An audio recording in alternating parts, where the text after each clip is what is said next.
in the papers. We lived in the blank white spaces at the edge of print. It gave us more freedom. We lived in the gaps between the stories. All you feel is a caress. Water is not a solid wall.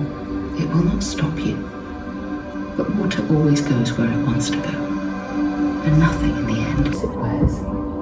Then the personal as the political can begin to illuminate all our choices.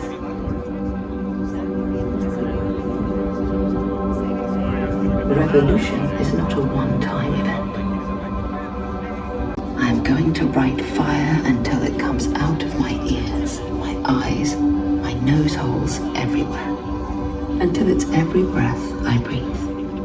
I'm going to go out like a fucking meteor.